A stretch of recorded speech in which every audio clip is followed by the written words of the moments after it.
ನಮಸ್ಕಾರ. K2 ಕನ್ನಡ ನ್ಯೂಸ್ಗೆ ಸ್ವಾಗತ. ವೀಕ್ಷಿಸಿ ಈ ದಿನದ ಸುದ್ದಿಗಳ ರೌಂಡ್ ಅಪ್. ಜಗದ್ಗುರು ಶ್ರೀ ಮಧ್ವಾಚಾರ್ಯ ಮೂಲ ಮಹಾಸಂಸ್ಥಾನ ಶ್ರೀ ರಾಘವೇಂದ್ರ ಸ್ವಾಮಿಗಳವರ ಮಠದಲ್ಲಿ ಕಲಿಯುಗ ಕಾಮಧೇನು ಬೇಡಿದವರ ನೀಡುವ ಗುರು ರಾಘವೇಂದ್ರ ಸ್ವಾಮಿಗಳ 354ನೇ ಆರಾಧನಾ ಮಹೋತ್ಸವ ಆಗಸ್ಟ್ 8ರಿಂದ 14ರವರೆಗೆ 7 ದಿನಗಳ ಕಾಲ ಮಠದ ಪೀಠಾಧಿಪತಿ ಸುಬದೇಂದ್ರ ತೀರ್ಥರ ಅಧ್ಯಕ್ಷತೆಯಲ್ಲಿ ಸಪ್ತರಾತ್ರೋತ್ಸವ ಆರಾಧನಾ ಮಹೋತ್ಸವದ ಜರುಗಲಿರುವ ಆರಾಧನಾ ಮಹೋತ್ಸವದಲ್ಲಿ ಭಾಗವಹಿಸಿ ರಾಯರ ಕೃಪೆಗೆ ಪಾತ್ರರಾಗಬೇಕು. ಈ ಒಂದು ಆರಾಧನಾ ಮಹೋತ್ಸವಕ್ಕೆ ರಾಜ್ಯ, ದೇಶ, ವಿದೇಶಗಳಿಂದ ಬರುವ ಭಕ್ತರಿಗೆ ಆದರದ ಸ್ವಾಗತ ಕೋರುವವರು ಶ್ರೀ ರಾಘವೇಂದ್ರ ಸ್ವಾಮಿಗಳವರ ಮಠದ ಆಡಳಿತ ಮಂಡಳಿ ಮತ್ತು ಮಠದ ಸಿಬ್ಬಂದಿಗಳು. ಮಂತ್ರಾಲಯ.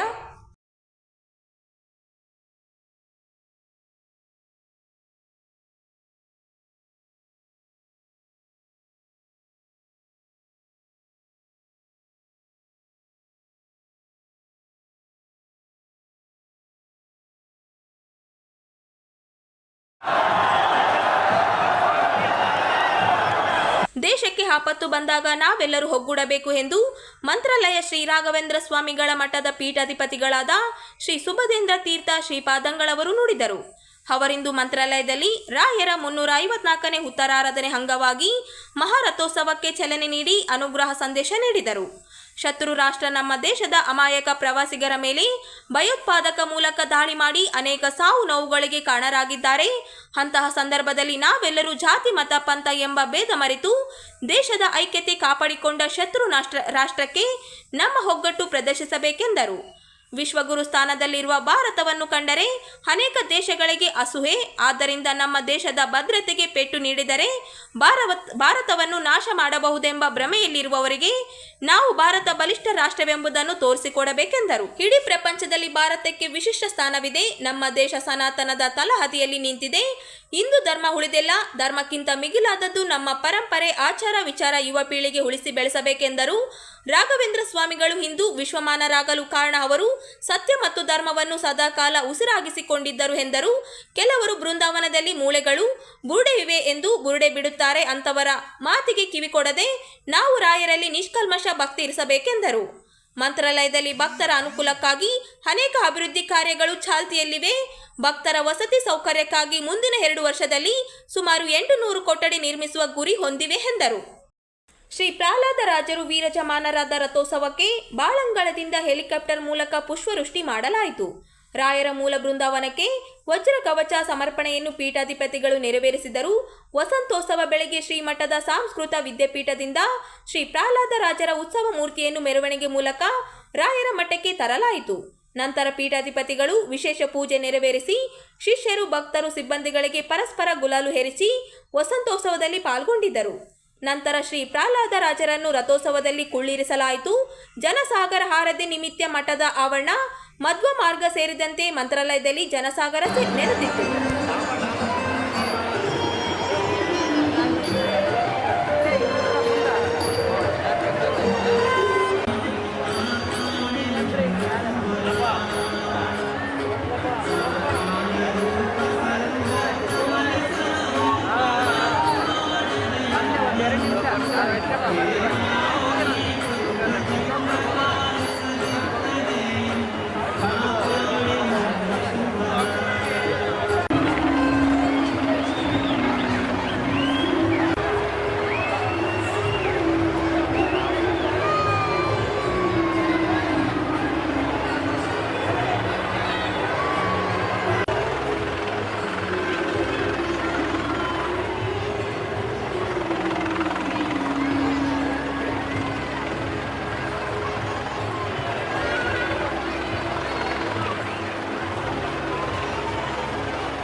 ದಯವಿಟ್ಟು ಎಲ್ಲರೂ ನಿಂತಲ್ಲೇ ಇರಬೇಕು.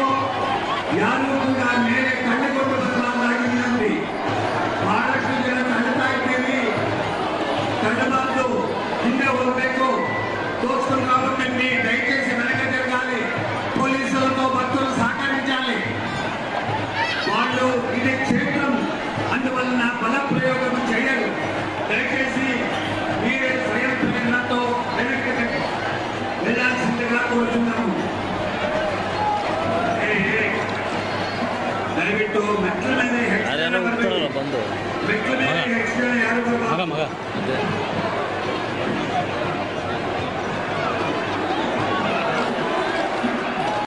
ಕೇಶವಂತೃಷ್ಣ ಎಂದು ಹೇಳಿದಂತೆ ರಥದಲ್ಲಿ ಕೇಶವಾಪಿಂಡನಾದಂತಹ ಶ್ರೀಮನ್ ಮೂಲರಾಮಚಂದ್ರ ದೇವರು ಇದ್ದಾರೆ. ಆ ರಥಕ್ಕೆ ಶ್ರೀ ಮಾಡಿಕೊಳ್ಬೇಕು. ದಯವಿಟ್ಟು ರಥದ ಸುತ್ತ ಪ್ರದಕ್ಷಿಣೆ ಗುರಾಜನ ಆಹ್ವಾನದಿಂದ ರಥದ ಧ್ವಜವನ್ನು ತೋರಿಸಿದಾಗ ನಿಧಾನವಾಗಿ ಎಳೆಯಬೇಕು. ರಥವನ್ನು ನೋಡದೆ ರಥವನ್ನು ಎಳೆಯಬಾರದು. ರಥಕ್ಕೆ ಮುಖ ಮಾಡಿ ಎಳೆಯಬೇಕು. ಶಾಸ್ತ್ರೇ ದೇವಗುರು ಸತ್ಕಾಮದ ಪ್ರತ್ಯೋಹ ಗೋತ್ರಸ್ವರೋ ಡ್ರೋನ್ ಮೂಲಕ ಏನದ ಪೇಪರ್ ರೋಸ್ಟ್ ಏನದು ಹೂವಲ್ಲ ಏನಲ್ಲ ಕಲರ್ ಪೇಪರ್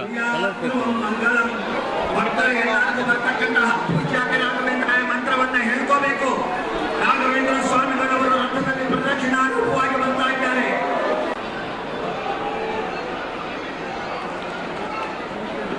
ಅಲ್ಲ ಈಗ ವೆಂಕಟರಾಮ್ ತಿರುಪತಿಗೆ ಸಾಲ ಕೊಟ್ಟಿದ್ದ. ಹೌದು. ಆತ 7 ಕೋಟಿಗೆ ಅಂತಿದ್ದ ಸೆಸಲ್ದಾಗ ಅಂತಾರೆ. ಮತ್ತು ಗೋವಿಂದ ಅಂತಾರೆ. ಇವ್ರು ಯಾಕಂತಾರೆ ಗೋವಿಂದ ಅಂತ ಪೂಜೆ ಮಾಡ್ತಾರೆ ಶ್ರೀನಿವಾಸನ ಅವ್ರ ಗುರುಗಳಲ್ಲ. ಇದನ್ನು ಕೊಡೋಲ್ಲ ಅಂತ ರೊಕ್ಕ ಗೋವಿಂದ ಅಂತ.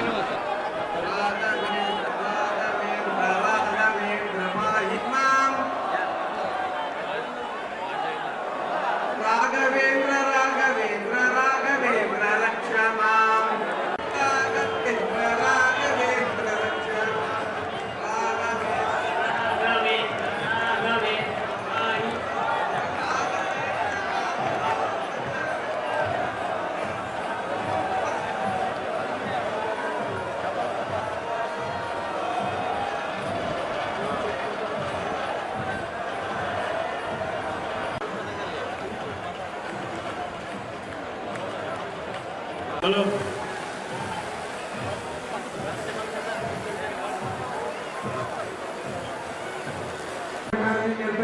ಶ್ರೀಮದ್ ರಾಘವೇಂದ್ರ ತೀರ್ಥ ಗುರುಣ ಉತ್ತರಾರ್ಧ ಮಹೋತ್ಸವಾಂಗ ಮಹಾರಥೋತ್ಸವ ಗುರುಮುಖೆ ಕಾಕೈಷ್ಣಿಕೆ ತರಂಗ ನಿರ್ವಿಘ್ನರಾಧೀರ್ಘಂ ಮಹಾಕೃಷ್ಣಸ್ಮರಕುಂಜಕವಿಷೇ ಓಂ ಗಣಾನಾಂ ತ್ವಾ ಗಣಪತಿಂ ಭವಾಮಹೇ ಗಂಗವೀನಾಮಪವಿಷ್ಣವಸ್ತವಂ ಜ್ಯೇಷ್ಠರಾಜಂ ಬ್ರಹ್ಮಣಾಂ ಬ್ರಹ್ಮಣಸ್ಪದಾನ ಶ್ರೀಮನ್ನೋದ್ಭಿಕ್ಷೀರಸಾದನಂ ಶ್ರೀಮನ್ಮಹಾಗಣಾಧಿಪತये ನಮಃ ಪ್ರಾರ್ಥನಾಂ ಸಮರ್ಪಯಾಮಿ ಆವಾಹಯಾಮಿ ಸಮರ್ಪಯಾಮಿ ಅತಿಯೋಕ್ತಃ आद्यं समर्पयामि हस्तयोः अर्घ्यं समर्पयामि मध्ये आग्नेयं समर्पयामि मधुकं समर्पयामि औपचारिकस्नानं समर्पयामि स्नानान्तमाजलीयं समर्पयामि वस्त्रोवार्तेक्षुणां समर्पयामि उपवीरार्तेक्षुणां समर्पयामि हरिद्रा सौभाग्यं समर्पयामि पुष्पैः पूजयामि धूपमाघ्रामि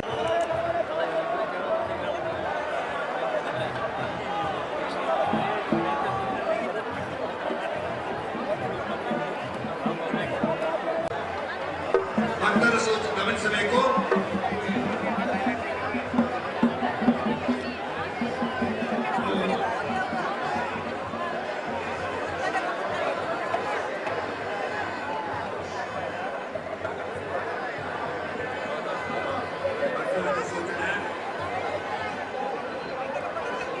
ಗೋವಿಂದ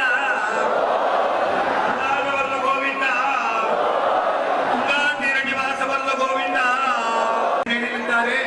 ಎಲ್ಲ ಭಕ್ತರು ಕುಳಿತುಕೊಳ್ಳಬೇಕು. ಇನ್ನು ಅರ್ಧ ಗಂಟೆಯಿಂದ ಮುಕ್ಕಾಲು ಗಂಟೆ ಆಗುತ್ತೆ ರಥೋತ್ಸವ ಪ್ರಾರಂಭವಾಗಲಿಕ್ಕೆ.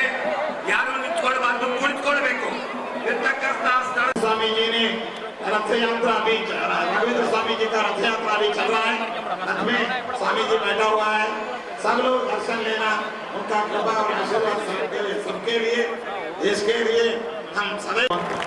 Today we are celebrating our function of ಅತ್ಯಂತ ಶ್ರೇಷ್ಠವಾಗಿರತಕ್ಕಂತಹ ಧರ್ಮ ನಮ್ಮ ಸನಾತನ ಹಿಂದೂ ಧರ್ಮ. ಈ ಧರ್ಮಕ್ಕೆ ಸಮಾನವಾಗಿರ್ತಕ್ಕಂತಹ ಧರ್ಮ ಮತ್ತೊಂದಿಲ್ಲ. ಈ ಧರ್ಮಕ್ಕೆ ಮಿಗಿಲಾದಂತಹದ್ದು, ಈ ಧರ್ಮಕ್ಕಿಂತ ಶ್ರೇಷ್ಠವಾದಂತಹ ಧರ್ಮ ಇಲ್ಲವೇ ಇಲ್ಲ. ಇಂತಹ ಒಂದು ಧರ್ಮವನ್ನ ಅಭದ್ರಗೊಳಿಸಲು ದುಷ್ಟಶಕ್ತಿಗಳು ಏನು ನಮ್ಮ ಧರ್ಮದ ಮೇಲೆ ದಾಳಿಯನ್ನು ಮಾಡ್ತಾ ಇದ್ದಾರೆ, ಇದನ್ನು ನಾವೆಲ್ಲರೂ ಕೂಡ ಎದುರಿಸಬೇಕು, ಅರ್ಥ ಮಾಡಿಕೊಳ್ಬೇಕು, ಜಾಗರೂಕರಾಗಿರಬೇಕು ಅನ್ನುವಂತಹ ಸಂದೇಶವನ್ನ ಈ ಸಂದರ್ಭದಲ್ಲಿ ದೇಶದ ಧರ್ಮದ ಪರವಾಗಿ ನಾವು ಒಂದೆರಡು ಮಾತುಗಳನ್ನು ಹೇಳಿದ್ದೇವೆ. ಯಾಕೆ ಅಂತ ಹೇಳಿದ್ರೆ ಇದು ರಾಜಕೀಯ ಭಾಷಣವಲ್ಲ. ಯಾವ ಮಹಾಗುರುಗಳು ಇವತ್ತು ವಿಶ್ವಮಾನ್ಯರಾಗಿದ್ದಾರೆ, ಯಾವ ಕಾರಣದಿಂದ ಆಗಿದ್ದಾರೆ ಅಂತಂದ್ರೆ ಸತ್ಯ ಧರ್ಮ ರಥಾಯಚ ಅಂತಂದಿದ್ದಾರೆ. ಅವರ ಜೀವನದ ಉದ್ದದವರೆಗೂ ಕೂಡ ಸತ್ಯವನ್ನ ಬಿಡಲಿಲ್ಲ, ಧರ್ಮವನ್ನ ಬಿಡಲಿಲ್ಲ. ಧರ್ಮಕ್ಕೋಸ್ಕರವಾಗಿ, ಸತ್ಯಕ್ಕೋಸ್ಕರವಾಗಿ ಎಲ್ಲವನ್ನೂ ತ್ಯಾಗ ಮಾಡಿರ್ತಕ್ಕಂತಹ ಮಹಾಗುರುಗಳು ರಾಘವೇಂದ್ರ ಸ್ವಾಮಿಗಳವರು. ಹಾಗಾಗಿ ಅವರ ಆರಾಧನಾ ಸಂದರ್ಭದಲ್ಲಿ ಅವರಿಗೆ ಪ್ರೀತಿ ಆಗಬೇಕಾದ್ರೆ ನಾವೆಲ್ಲ ಸತ್ಯದಲ್ಲಿ ರಥರಾಗಬೇಕು. ಸತ್ಯದಲ್ಲಿ ಅಂತಂದ್ರೆ ಏನು ಅಂತಂದ್ರೆ ಸತಾಂ ಯದ್ ಹಿತಂ ತತ್ ಸತ್ಯಂ ಅಂತ. ಸಜ್ಜನರಿಗೆ, ಸಾಮಾನ್ಯ ಜನರಿಗೆ, ದೀನರಿಗೆ, ಸಮಸ್ತ ಜನತರಿಗೆ ಯಾವುದು ಹಿತವಾದದ್ದೋ ಅದು ಸತ್ಯ ಅಂತ. ಅಂತಹ ಸತ್ಯವನ್ನ ನಾವು ನಮ್ಮ ಜೀವನದಲ್ಲಿ ಉಸಿರಾಗಿಸಿಕೊಳ್ಬೇಕು. ಇನ್ನು ಧರ್ಮ, ಸನಾತನವಾದಂತಹ ಹಿಂದೂ ಧರ್ಮ, ನಮ್ಮ ನಿಮ್ಮೆಲ್ಲರ ಪೂರ್ವಿಕರು ಈ ಧರ್ಮದಿಂದ ಎಲ್ಲ ಶ್ರೇಯಸ್ಸನ್ನು ಪಡೆದಿದ್ದಾರೆ. ಎಲ್ಲ ವಿಶಿಷ್ಟತೆಯನ್ನು ಹೊಂದಿರತಕ್ಕಂತಹವರು, ಉದ್ಧತರಾಗಿರ್ತಕ್ಕಂತಹದ್ದು ಈ ಧರ್ಮದಿಂದ. ಆದ್ದರಿಂದ ಈ ಧರ್ಮವನ್ನು ನಾವು ಬಿಡಬಾರದು. ಸ್ವಧರ್ಮೇ ನಿಧನಂ ಶ್ರೇಯ, ಪರಧರ್ಮೋ ಭಯಾವಹ ಅಂತ ಹೇಳಿದಂತೆ ನಮ್ಮ ಧರ್ಮ ನಮಗೆ ಎಲ್ಲ ಶ್ರೇಯಸ್ಸಿಗೂ ಕೂಡ ಕಾರಣ. ಬೇರೆ ಧರ್ಮ ನಮಗೆ ಭಯಪ್ರದವಾದದ್ದು. ಭಯದಿಂದ, ಆಮಿಷಗಳಿಂದ ನಾವು ಬೇರೆ ಧರ್ಮಕ್ಕೆ ಯಾವ ಕಾರಣಕ್ಕೂ ಕೂಡ ನಾವು ಹೋಗಬಾರದು ಎಂಬುದಾಗಿ ರಾಘವೇಂದ್ರ ಸ್ವಾಮಿಗಳವರು ತಮ್ಮ ಎಲ್ಲ ಅವತಾರಗಳಲ್ಲಿಯೂ ಕೂಡ ಸ್ವತಃ ಸತ್ಯವಾದದ್ದು, ಧರ್ಮವಾದದ್ದು ಭಗವಂತನ ಅಸ್ತಿತ್ವ. ಅಂತಹ ಅಸ್ತಿತ್ವವನ್ನು ಅಲ್ಲಗಳೆಯಲು ಸ್ವತಃ ಜನ್ಮ ಕೊಟ್ಟಂತಹ ತಂದೆ ಹಿರಣ್ಯಕಶಿಪು, ನಾನೇ ದೇವರು ಎಂಬುದಾಗಿ ನೀನು ಉಪಾಸನೆ ಮಾಡು, ನಿನ್ನನ್ನು ನಾನು ಎಲ್ಲ ರೀತಿಯಿಂದ ಪ್ರೀತಿಸ್ತೇನೆ, ರಕ್ಷಣೆ ಮಾಡ್ತೇನೆ ಅಂತ ಸ್ವತಃ ಜನ್ಮ ಕೊಟ್ಟ ತಂದೆ ಹೇಳಿದಾಗೂ ಕೂಡ ಅದು ಸತ್ಯಕ್ಕೆ, ಧರ್ಮಕ್ಕೆ ವಿರುದ್ಧವಾದದ್ದು ಅಂತ ಹೇಳಿ ಪುಟ್ಟ ಬಾಲಕರಾದಂತಹ ಪ್ರಹ್ಲಾದರಾಜರು ತಂದೆಯ ಮಾತನ್ನು ಕೂಡ ಧಿಕ್ಕರಿಸಿ ಧರ್ಮದಲ್ಲಿ, ಸತ್ಯದಲ್ಲಿ ನಿಷ್ಠಾತರಾಗಿದ್ದಕ್ಕೋಸ್ಕರವಾಗಿ ಅವರು ಭಕ್ತ ಪ್ರಹ್ಲಾದರಾಗಿದ್ದಾರೆ, ಅಜರಾಮರರಾಗಿದ್ದಾರೆ. ಅಂತಹ ಪ್ರಹ್ಲಾದರಾಜರು ನಮ್ಮ ವ್ಯಾಸರಾಜ ಗುರು ಸಾರ್ವಭೌಮರಾಗಿ, ರಾಘವೇಂದ್ರ ಸ್ವಾಮಿಗಳವರಾಗಿ ಅವತಾರ ಮಾಡಿ ತಮ್ಮ ಎಲ್ಲ ಅವತಾರಗಳ ತಪಸ್ಸನ್ನ, ಸಾಧನೆಯನ್ನ ಸಮಸ್ತ ಲೋಕಕ್ಕೆ, ಯಾವುದೇ ಒಂದು ಜನಾಂಗಕ್ಕೋ, ಒಂದು ಭಾಷೆಗೋ, ಒಂದು ಪ್ರಾಂತಕ್ಕೋ ಅವರು ತಮ್ಮ ತಪಸ್ಸನ್ನು ಧಾರೆ ಎರಿತಾ ಇಲ್ಲ. ಜಾತಿ, ಮತ, ಭಾಷಾ, ಪ್ರಾಂತಗಳಿಗೆ ಅತೀತರಾಗಿ ಎಲ್ಲರ ಶ್ರೇಯಸ್ಸಿಗೋಸ್ಕರವಾಗಿ ಅವರು ಬೃಂದಾವನದಲ್ಲಿ ಅದ್ಯಾಪಿ ವಿರಾಜಮಾನರಾಗಿದ್ದಾರೆ.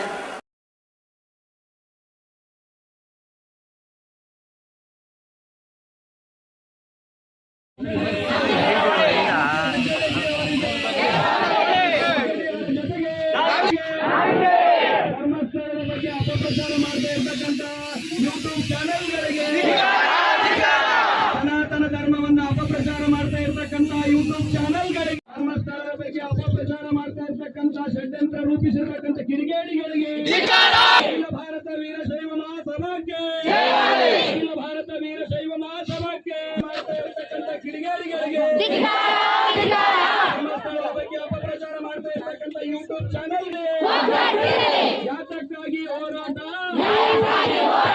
ಧರ್ಮಕ್ಕಾಗಿ ಹೋರಾಟ, ಯಾತಕ್ಕಾಗಿ ಹೋರಾಟ, ಯಾತಕ್ಕಾಗಿ ಹೋರಾಟ, ಧರ್ಮಸ್ಥಳದ ವಿರುದ್ಧ ಷಡ್ಯಂತ್ರ ಮಾಡ್ತಾ ಇರ್ತಕ್ಕಂಥ ಕಿಡಿಗೇಡಿಗಳಿಗೆ, ಧರ್ಮಸ್ಥಳದ ವಿರುದ್ಧ ಜೊತೆಗೆ ಪೂಜೆ ಹೆಗ್ಗಡೆಜಿಯವರ ಜೊತೆಗೆ ಧರ್ಮಸ್ಥಳದೊಂದಿಗೆ ಭಾರತ್ ಮಾತಾ ಕಿ ಭಾರತ್. ಹಾಗೆ ಧರ್ಮಸ್ಥಳ ಅಂದ್ರೆ ಧರ್ಮವನ್ನ ಸಂರಕ್ಷಣೆ ಮಾಡ್ತಾ ಇರ್ತಕ್ಕಂಥ ಶ್ರದ್ಧಾ ಕೇಂದ್ರ ಅಂತಕ್ಕಂಥದ್ದು ಇಡೀ ಭಾರತದಾದ್ಯಂತ ಗೊತ್ತಿದೆ.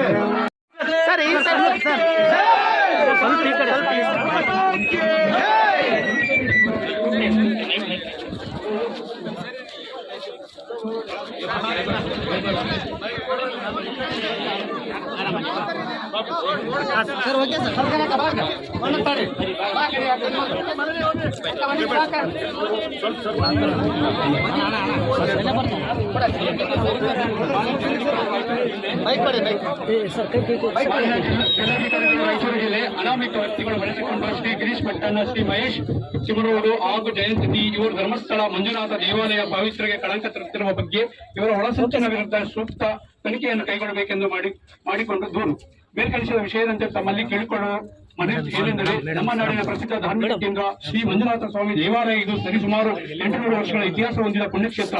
ಈ ಕ್ಷೇತ್ರದ ಪ್ರತಿದಿನ ರಾಜ್ಯ ಹಾಗೂ ಹೊರರಾಜ್ಯದಿಂದ 50 ರಿಂದ 1 ಲಕ್ಷದವರೆಗೆ ಜನ ದರ್ಶನಾರ್ಥಿಗಳಾಗಿ ಬಂದು ಸ್ವಾಮಿ ದರ್ಶನ ಪಡೆಯುತ್ತಾರೆ. ಅಲ್ಲದೆ ದೇವಾಲಯ ಹಿಂದೂಗಳ ಪವಿತ್ರ ಸ್ಥಳವೂ ಹೌದು.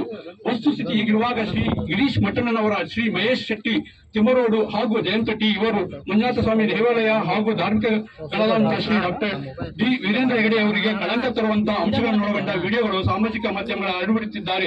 ಧರ್ಮಸ್ಥಳಗಳ ದೇವಾಲಯವನ್ನೇ ಗುರಿಯಾಗಿಕೊಂಡು ನಿರಂತರವಾಗಿ ಸುಳ್ಳು ಆರೋಪಗಳನ್ನು ಮಾಡುತ್ತಿರುವುದರಿಂದ ನಮ್ಮ ಧಾರ್ಮಿಕ ಭಾವನೆಗಳಿಗೆ ನಿರಂತರವಾಗಿ ಧಕ್ಕೆ ಉಂಟಾಗುತ್ತಿದೆ ಮತ್ತು ಮೇಲೆ ಹೇಳಿದ ವ್ಯಕ್ತಿಗಳು ಮಾಡುತ್ತಿರುವ ಆರೋಪಗಳು ಸುಳ್ಳು ಎಂದು ನಮಗೆ ಸ್ಪಷ್ಟವಾಗಿ ಗೋಚರಿಸುತ್ತಿದೆ. ಇದು ಅಲ್ಲದೆ ಸುಳ್ಳು ಆರೋಪಗಳ ಧರ್ಮಸ್ಥಳ ಭಕ್ತಾರರ ಮೇಲೆ ಸಮಾಜದಲ್ಲಿ ತಲೆ ಎತ್ತಿ ತಿರುಗಾಡಲು ಆಗುತ್ತಿಲ್ಲ. ನಮಗೆ ಅವಮಾನವಾಗುತ್ತಿದೆ. ಸಾಮಾಜಿಕ ಮಾಧ್ಯಮದಲ್ಲಿ ಸುಳ್ಳು ಸುದ್ದಿ ಹಬ್ಬಿಸಿ ಸಮಾಜದಲ್ಲಿ ಒಡೆಯುವ ಕೆಲಸವನ್ನು ಮಾಡುತ್ತಿದ್ದಾರೆ. ಇದರಿಂದ ಭವಿಷ್ಯದಲ್ಲಿ ಶಾಂತಿ ಭಂಗ ಉಂಟಾಗುವ ಸಂಭವವಿರುತ್ತದೆ. ಅನಾಮಿಕ ವ್ಯಕ್ತಿಯು ನೀಡಿದ ದೂರಿನ ಆಧಾರದಲ್ಲಿ ಕರ್ನಾಟಕದ ಜನ ಸರ್ಕಾರ ವಿಶೇಷ ತನಿಖಾ ತಂಡವನ್ನು ರಚಿಸಿದ್ದು ಅದರ ಮೂಲಕ ಎಲ್ಲಾ ಆಯಾಮಗಳಲ್ಲಿ ತನಿಖೆ ನಡೆಸುತ್ತಿರುವುದನ್ನು ಕ್ಷೇತ್ರದ ಭಕ್ತಾದಿಗಳಾದ ನಾವು ಗೌರವದಿಂದ ಸ್ವಾಗತಿಸುತ್ತಿದ್ದೇವೆ. ಅದು ಸದರಿ ನಡೆಯುತ್ತಿರುವ ತನಿಖೆ ಅರ್ಥಪೂರ್ಣವಾಗಿ ಕೊನೆಗೊಳ್ಳಬೇಕಾಗಿದೆ. ಅನಾಮಿಕ ದೂರುದಾರ ಮತ್ತು ಯಾರಿಂದ ಧನ ಸಹಾಯವಾಗುತ್ತಿದೆ ಹಾಗೂ ಸುಳ್ಳು ಆರೋಪ ಮಾಡಲು ಇವರಿಗೆ ಯಾರು ಪ್ರಚೋದನೆ ಮಾಡುತ್ತಿದ್ದಾರೆ ಅಂತ ಮತ್ತು ಸದರಿ ಅವರ ಬ್ಯಾಂಕ್ ಖಾತೆಗಳ ತನಿಖೆ ನಡೆಸಬೇಕೆಂದು, ಅಲ್ಲದೆ ಸಾಮಾಜಿಕ ಮಾಧ್ಯಮದಲ್ಲಿ ತಮ್ಮ ಹತ್ತಿರ ಅಂದರೆ ಮೊಬೈಲ್ನಲ್ಲಿ ಸಾಕ್ಷ್ಯಾಧಾರಗಳು ಇವೆ ಅಂತ ಘಂಟಾಘೋಷವಾಗಿ ಸಾರುತ್ತಿರುವ ಶ್ರೀ ಗಿರೀಶ್ ಭಟ್ಟಣ್ಣನವರ್, ಶ್ರೀ ಮಹೇಶ್ ಶೆಟ್ಟಿ ತಿಮ್ಮರೋಡು ಹಾಗೂ ಜಯಂತಿ ಇವರ ಮೊಬೈಲ್ಗಳನ್ನು ಹಾಗೂ ಇವರ ಮನೆಯ ಹಾಗೂ ಕಚೇರಿಗಳನ್ನು ತನಿಖೆ ಮಾಡಬೇಕು ಹಾಗೂ ಸತ್ಯಾಂಶವನ್ನು ಬಯಲಿಗೆ ಎಳೆಯಲು ಈಗಿರುವ ತನಿಖಾ ತಂಡದಿಂದ ಅಥವಾ ಇನ್ನೊಂದು ತನಿಖಾ ತಂಡವನ್ನು ರಚಿಸಿ ತನಿಖೆಗಳನ್ನು ಕೈಗೊಳ್ಳಬೇಕೆಂದು ಈ ಮೂಲಕ ವಿನಂತಿಸಿಕೊಳ್ಳುತ್ತಿದ್ದೇವೆ.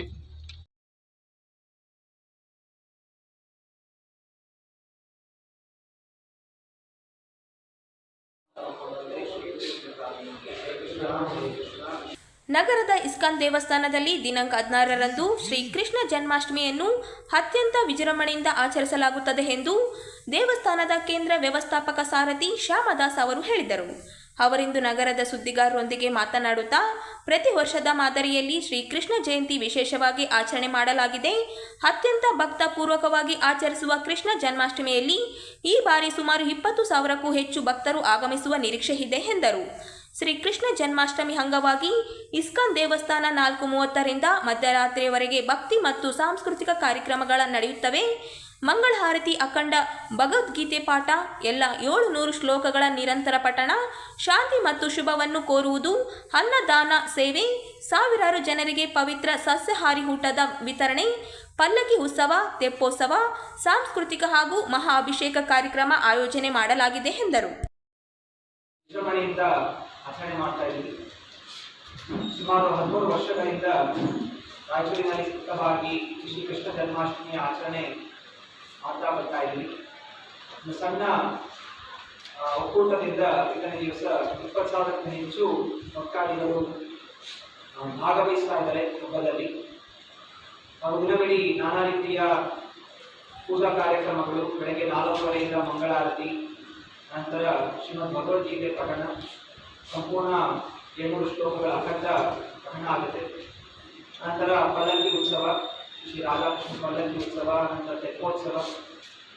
ಸಂಜೆಯ ಸಮಯದಲ್ಲಿ ಸಾಂಸ್ಕೃತಿಕ ಕಾರ್ಯಕ್ರಮಗಳು ನಾನಾ ಸಾಂಸ್ಕೃತಿಕ ತಂಡಗಳಿಂದ, ರಾತ್ರಿ ಮಹಾ ಅಭಿಷೇಕ ಹಾಗೂ ದಿನವಿಡೀ ಬರುವಂಥ ಸಕಲ ಭಕ್ತಾದಿಗಳಿಗೆ ಅನ್ನದಾನ ಸೇವೆ ಇರುತ್ತೆ. ಹೀಗೆ ಕೃಷ್ಣನ ಒಂದು ಭಕ್ತಿಯ ಪ್ರಚಾರ ಮಾಡಲಿಕ್ಕೆ ಕೃಷ್ಣ ಸೇವೆ ಸಲ್ಲಿಸಲಿಕ್ಕೆ ವಿಶೇಷವಾದಂತಹ ಈ ಸಮಾರಂಭ. ಇದಲ್ಲದೆ ಇಸ್ಕಾನ್ ರಾಯಚೂರಿನಲ್ಲಿ ನಮ್ಮ ಧ್ಯೇಯವು ದೇವಾಲಯ ಚಟುವಟಿಕೆಗಳನ್ನು ಮೀರಿ ಆಧ್ಯಾತ್ಮಿಕ, ಸಾಂಸ್ಕೃತಿಕ ಮತ್ತು ಮಾನವೀಯ ಉಪಕ್ರಮಗಳ ಮೂಲಕ ಸಮುದಾಯಕ್ಕೆ ಸೇವೆ ಸಲ್ಲಿಸಲು ನಾವು ಬದ್ಧರಾಗಿದ್ದೇವೆ. ಶಿಕ್ಷಣ ಮತ್ತು ಯುವಜನರ ತೊಡಗಿಸಿಕೊಳ್ಳಲು ಕಳೆದ ವಾರ ಜನ್ಮಾಷ್ಟಮಿ ಪೂರ್ವಾಚರಣೆ ಭಾಗವಾಗಿ ಸುಮಾರು 25 ಶಾಲೆಗಳಲ್ಲಿ ನಾನಾ ರೀತಿಯ ಸಾಂಸ್ಕೃತಿಕ ಸ್ಪರ್ಧೆಗಳು ನೆರವೇರಿಸಲಾಗಿತ್ತು. ಸುಮಾರು 4,000ಕ್ಕಿಂತ ಹೆಚ್ಚು ಮಕ್ಕಳು ಭಾಗವಹಿಸಿದ್ದು ಭಗವದ್ಗೀತೆ ಶ್ಲೋಕ ಪಠಣ, drawing, martial arts, Rubik's cube, ಈ ರೀತಿಯಲ್ಲಿ ಎಲ್ಲ ಭಾಗವಹಿಸಿದ ಮಕ್ಕಳಿಗೆ ಒಂದು ನಾಮಪತ್ರ ಹಾಗೂ ಗಿಫ್ಟ್ಸ್ ಕೂಡ ಕೊಡಲಾಗಿತ್ತು, ಹಾಗೂ ವಿನ್ನರ್ಸ್ಗೆ ಮೆಡಲ್ ಕೂಡ ಕೊಡಲಾಗಿತ್ತು. ಈ ರೀತಿ ಕೇವಲ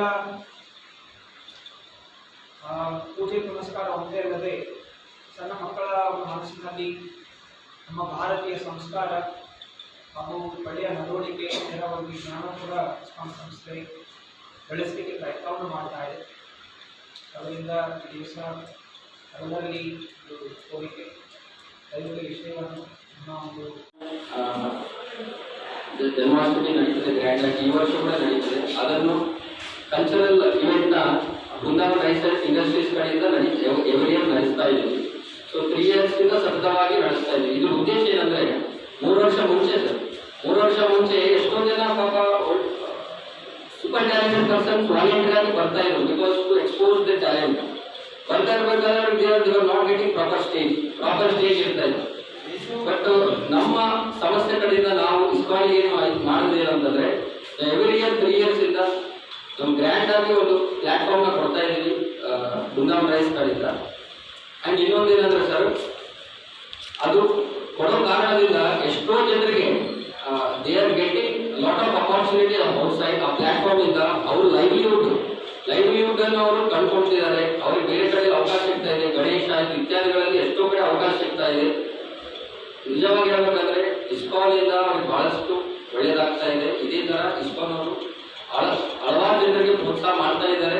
ಇದೇ ತರ ಮಾಡ್ತಾ ಇದ್ದೀವಿ. ನಮ್ಮ ಸಪೋರ್ಟ್ ಯಾವತ್ತು ಸದಾ ಅವ್ರ ಇರ್ತಂತ ಭಾವಿಸ್ತೀನಿ. ಇನ್ನೊಂದು ಟೆಂಪಲ್ ನಡೀತಾ ಇದ್ದಾರೆ, ಮೀಡಿಯಾ ಮುಖಾಂತರ ಏನ್ ಕೇಳಬೇಕಾದ್ರೆ ನಾನು ಕೇಳ್ಕೊತೀನಿ ಏನಂದ್ರೆ, ಟೆಂಪಲ್ ನಡೀತಾ ಇದ್ದಾರೆ, ಪ್ರತಿ ಜನರು ಕೂಡ ಅವ್ರಿಗೆ ಆದ ಒಂದು ಅಳಿಲು ಸಹಾಯವನ್ನು ಮಾಡಿ ಒಂದು ಸಂಸ್ಥೆ, ಒಂದು ಶಕ್ತಿ, ಒಂದು ಸಂಸ್ಥೆ ನಿಂತಾಗಿ ನಿಂತರೆ, ಗಟ್ಟಿಯಾಗಿ ನಿಂತರೆ ಎಷ್ಟೋ ಜನರಿಗೆ ಊಟ ಸಿಗ್ತದ, ಉಪಾಧಿಗಳು ಸಿಗ್ತದ. ದಯಮಾಡಿ ಎಲ್ಲರೂ ಕೂಡ ಒಂದು ಸಂಘ ಸಂಸ್ಥೆಗಳನ್ನು ಬೆಳೆಸಿ ಇದೇ ತರ ಪ್ರೋತ್ಸಾಹ ಮಾಡಿ ಮೀಡಿಯಾದವರು ದಯಮಾಡಿ ಇದೊಂದು ಒಳ್ಳೆ ಸಂದೇಶದಿಂದ ಕೊಡ್ಬೇಕಂತ ನಾನು ಕೇಳ್ತೀನಿ.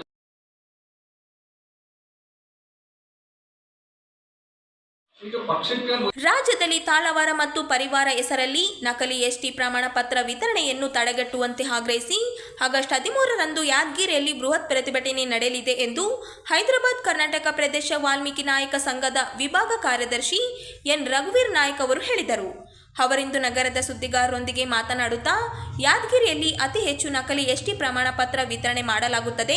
ಜಗದ್ಗುರುಗಳಾದ ವಾಲ್ಮೀಕಿ ಪೀಠದ ಶ್ರೀ ಪ್ರಸನ್ನಾನಂದಪುರಿ ಮಹಾಸ್ವಾಮಿಗಳ ನೇತೃತ್ವದಲ್ಲಿ ತಾಳವಾರ ಮತ್ತು ಪರಿವಾರ ಹೆಸರಿನ ಮೇಲೆ ಎಸ್ಟಿ ನಕಲಿ ಪ್ರಮಾಣ ಪತ್ರಗಳ ವಿತರಣೆ ತಡೆಗಟ್ಟುವಂತೆ ಈ ಪ್ರತಿಭಟನೆ ನಡೆಸಲಾಗುತ್ತದೆ.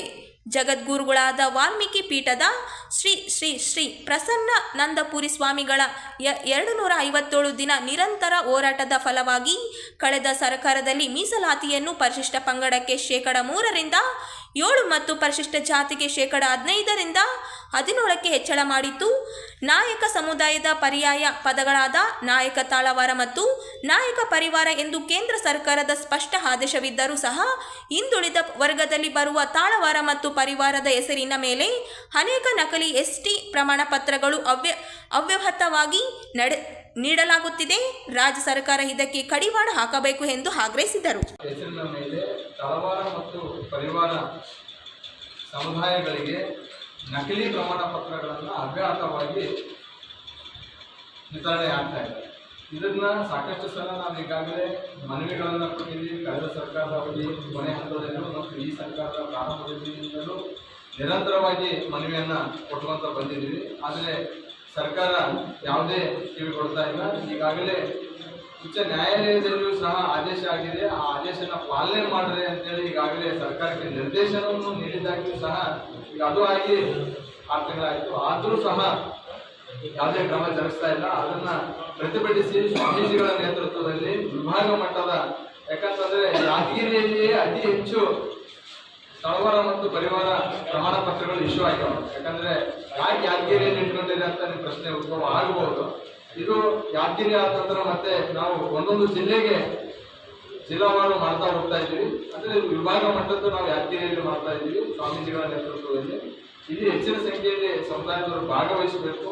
ಮತ್ತು ಸರ್ಕಾರಕ್ಕೆ ನಾವು ಆಗ್ರಹಿಸುವುದು ಏನಂತಂದ್ರೆ ಕೂಡಲೇ ನೀವು ಇದಕ್ಕೆ ಕಡಿವಾಣ ಹಾಕಬೇಕು. ಯಾಕಂತಂದ್ರೆ ಕೇಂದ್ರ ಸರ್ಕಾರದ ಕ್ಲಿಯರ್ ನೋಟಿಫಿಕೇಶನ್ ಇದೆ, ಕ್ಲಿಯರ್ ಗೆಜೆಟ್ ನೋಟಿಫಿಕೇಶನ್ ಮಾಡಿ ನಿಮಗೆ ಆದೇಶ ಮಾಡಿದಾಗ್ಲೂ ಸಹ ತಳವಾರ ಪರಿವಾರ ಯಾರು ಎಂಬುದು ಕ್ಲಿಯರ್ ಕೊಟ್ಟ ಮೇಲೂ ಸಹ, ಯಾಕಂದ್ರೆ ಬೇರೆ ಬೇರೆ ಸಮುದಾಯಗಳಲ್ಲಿ ನೀವು ತಳವಾರ ಪರಿವಾರ ಅನ್ನೋದಿದೆ. ತಳವಾರಕ್ಕೆ ಪರಿವಾರಕ್ಕೆ ಏನೈತೆ ಅದು ಒಂದು ಬೇರೆ ಸಮುದಾಯಗಳಲ್ಲಿ ವೃತ್ತಿ ಆಗಿರಬಹುದು. ಆದ್ರೆ ವಾಲ್ಮೀಕಿ ಸಮುದಾಯದಲ್ಲಿ ಅದೊಂದು ಜಾತಿ, ಅದು ನಾಯಕ ತಳವಾರ, ನಾಯಕ ಪರಿವಾರ. ಹಾಗಾಗಿ ಯಾರು ಈಗ ಅರ್ಜಿ ಕೊಟ್ಟಾಗ ಏನಾಗ್ತಾ ಇದೆ, ತಳವಾರ ಅಂತ ಬರ್ತಿರೋರಿಗೆ ST ಸರ್ಟಿಫಿಕೇಟ್ ಇಶ್ಯೂ ಆಗೋದು ಆಗ್ತಾ ಇದೆ. ಇದು ಏನಾಗ್ತಾ ಇದೆ, ಮೀಸಲಾತಿ ವಂಚನೆ ಆಗ್ತಾ ಇದೆ. ಅದನ್ನ ಸಮುದಾಯ ತೀವ್ರವಾಗಿ ಖಂಡಿಸ್ತಾ ಬಂದಿದೆ. ಕೂಡಲೇ ಸರ್ಕಾರ ಎಚ್ಚರಿಸಿಕೊಳ್ಬೇಕು. ಈ ನಕಲಿ ಪ್ರಮಾಣ ಪತ್ರಕ್ಕೆ ಕಡಿವಾಣ ಹಾಕಬೇಕು. ಇಲ್ಲ ಅಂದ್ರೆ ಇಡೀ ರಾಜ್ಯಾದ್ಯಂತ ಈ ಹೋರಾಟನ ನಾವು ಹಂತ ಹಂತವಾಗಿ ತೀವ್ರಗೊಳಿಸ್ತೀವಿ ಅಂತೇಳಿ ಈ ಮಾಧ್ಯಮಗೋಷ್ಠಿ ಮೂಲಕ ನಾನು ಸರ್ಕಾರಕ್ಕೆ ಆಗ್ರಹಿಸ್ತೇನೆ. ಘಟನೆ ನೇರ ಮತ್ತು ನಿಷ್ಠುರವಾಗಿ ಮಾತಾಡ್ತಿರ್ತಕ್ಕಂಥ ಹಿರಿಯ ರಾಜಕಾರಣಿ KN ರಾಜಣ್ಣ ಅವರನ್ನ ಸಚಿವ ಸಂಪುಟದಿಂದ ಕೈಬಿಟ್ಟಿದ್ದಾರೆ. ಇದಕ್ಕೆ ಸಮುದಾಯ ತೀವ್ರವಾಗಿ ಖಂಡಿಸ್ತದೆ. ಯಾಕಂತಂದ್ರೆ ಇದು 2ನೇ ಸಚಿವ ಸ್ಥಾನ ಇವರು ಪಡ್ಕೊತಾ ಇದ್ದಾರೆ ಪರಿಶಿಷ್ಟ ಪಂಗಡ. ಮೊದಲು ನಾಗೇಂದ್ರ ಅವ್ರದ್ದು, 2ನೇದು ರಾಜಣ್ಣ ಅವರು. ನಾಗೇಂದ್ರ ಅವ್ರದ್ದು ಮಂತ್ರಿ ಸ್ಥಾನ ತಗೊಂಡಾಗ ಆ ಒಂದು ಏನು ಪರಿಶಿಷ್ಟ ಪಂಗಡದ ಮಂತ್ರಿ ಸ್ಥಾನ ಯಾರಿಗೂ ಕೊಡ್ಲಿಲ್ಲ. ಮುಖ್ಯಮಂತ್ರಿಗಳು ತಮ್ಮ ಹತ್ರ ಇಟ್ಕೊಂಡು.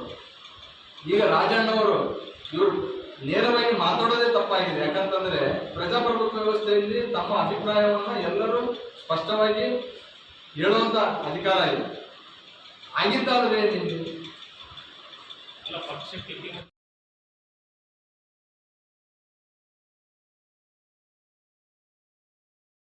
ನ್ಯಾಯ ನಾಗಮೋಹನ್ ದಾಸ್ ಆಯೋಗ ಪರಿಶಿಷ್ಟ ಜಾತಿಗಳ ಹೊಲೆಯ ಮತ್ತು ಚೆಲುವಾದಿ ಜಾತಿಗಳನ್ನು ಪ್ರವರ್ಗ ಸಿ ಗುಂಪಿಗೆ ಸೇರಿಸದೆ ಉದ್ದೇಶಪೂರ್ವಕವಾಗಿ ಕಡೆಗಣಿಸಿದ್ದು, ರಾಜ್ಯ ಸರ್ಕಾರ ಕೂಡಲೇ ಸಚಿವ ಸಂಪುಟದ ಉಪಸಮಿತಿ ನೇಮಿಸಿ ಬಲಗೈ ಸಂಬಂಧಿತ ಜಾತಿಗಳಿಗೆ ಆಗಿರುವ ಅನ್ಯಾಯ ಸರಿಪಡಿಸಬೇಕು. ಇಲ್ಲವಾದರೆ ಕಾನೂನು ಹೋರಾಟ ನಡೆಸಲಾಗುವುದು ಎಂದು ಕರ್ನಾಟಕ ರಾಜ್ಯ ಬಲಗೈ ಸಂಬಂಧಿತ ಜಾತಿಗಳ ಒಳ ಮೀಸಲಾತಿ ಹೋರಾಟ ಸಮಿತಿ ಮುಖಂಡರು ರವೀಂದ್ರ ಪಟ್ಟಿ ಅವರು ಹೇಳಿದರು. ಅವರಿಂದು ನಗರದ ಸುದ್ದಿಗಾರರೊಂದಿಗೆ ಮಾತನಾಡುತ್ತಾ, ನ್ಯಾಯ ನಾಗಮೋಹನ್ ದಾಸ್ ಆಯೋಗ ಸರ್ಕಾರಕ್ಕೆ ಸಲ್ಲಿಸಿದ ವರದಿಯಲ್ಲಿ ಜಾತಿಗಳನ್ನು 5 ಪ್ರವರ್ಗಗಳಾಗಿ ವಿಂಗಡಣೆ ಮಾಡಿದೆ. ಪರಿಶಿಷ್ಟ ಜಾತಿ ವಿಂಗಡಣೆಯಲ್ಲಿ ಗೊಂದಲ ಸೃಷ್ಟಿಸಿ ಚೆಲುವಾದಿ ಸಮಾಜದ ಜನಸಂಖ್ಯೆಯನ್ನು ತೀರಾ ಕಡಿಮೆ ಸಂಖ್ಯೆಯಲ್ಲಿ ತೋರಿಸಿದೆ. ಇದರಿಂದ ಸಮಾಜಕ್ಕೆ ತೀವ್ರ ಅನ್ಯಾಯ ಆಗಿದೆ ಎಂದು ಆರೋಪಿಸಿದರು. ಪರಿಶಿಷ್ಟ ಜಾತಿಯಲ್ಲಿ ಬರುವ ಉಪಜಾತಿಗಳಿಗೆ ಸೂಕ್ತ ಪ್ರಾತಿನಿಧ್ಯ ಸಿಗದ ಬಗ್ಗೆ ಖಚಿತವಾದ ಅಂಕಿ ಅಂಶಗಳನ್ನು ಒಳಗೊಂಡ ವರದಿಯ ಆಧಾರದ ಮೇಲೆ ರಾಜ್ಯ ಸರ್ಕಾರ ನ್ಯಾಯಯುತವಾಗಿ ವರ್ಗೀಕರಣ ಮಾಡಬೇಕು ಎಂದು ಸುಪ್ರೀಂ ಆದೇಶಿಸಿದೆ. ವರ್ಗೀಕರಣವು ನ್ಯಾಯಯುತವಾದ, ಅಗತ್ಯವಾದ, ಪೂರ್ಣ ಅಂಕಿ ಅಂಶಗಳನ್ನು ಒಳಗೊಂಡಿರಬೇಕು. ರಾಜ್ಯ ಸರ್ಕಾರ ತನ್ನ ಅನುಕೂಲ ಸಿಂಧು ರಾಜಕೀಯಕ್ಕಾಗಿ ಮನಸ್ಸಿಗೆ ಬಂದಂತೆ ವರ್ಗೀಕರಣ ಮಾಡಲಾಗಿದೆ. ರಾಜ್ಯದ ತೀರ್ಮಾನವು ನ್ಯಾಯಾಂಗದ ಪುನರ್ ಪರಿಶೀಲನೆಗೆ ಒಳಪಟ್ಟಿರುತ್ತದೆ. ಆಂತರಿಕ ವರ್ಗೀಕರಣವು ಗುಂಪಿನಲ್ಲಿ ಬರುವ ಒಂದು ವಿಭಾಗಗಳನ್ನು ಹೊರಗಿಡುವುದಕ್ಕೆ ಎಡೆಮಾಡಿಕೊಡಬಾರದು ಎಂಬುದಾಗಿ ಸುಪ್ರೀಂ ಕೋರ್ಟ್ ತನ್ನ ತೀರ್ಪಿನಲ್ಲಿ ಕೆಲವು ಮಹತ್ವದ ಎಚ್ಚರಿಕೆಯನ್ನು ನೀಡಿದೆ.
ಅಖಿಲ ಭಾರತ ಜನವಾದಿ ಮಹಿಳಾ ಸಂಘಟನೆ ವತಿಯಿಂದ 12ನೇ ರಾಜ್ಯ ಮಟ್ಟದ ಸಮ್ಮೇಳನ ಆಗಸ್ಟ್ 30ರಿಂದ ಸೆಪ್ಟೆಂಬರ್ 1ರವರೆಗೆ 3 ದಿನ ಕಾಲ ತಾಲೂಕಿನ ಸಿಂಧನೂರಿನ ಲಯನ್ಸ್ ರಸ್ತೆಯಲ್ಲಿ ನಡೆಯಲಿದೆ ಎಂದು ಜನವಾದಿ ಮಹಿಳಾ ಸಂಚಾಲಕಿ ಶ್ಯಾಮಲಾ ಅವರು ಹೇಳಿದರು.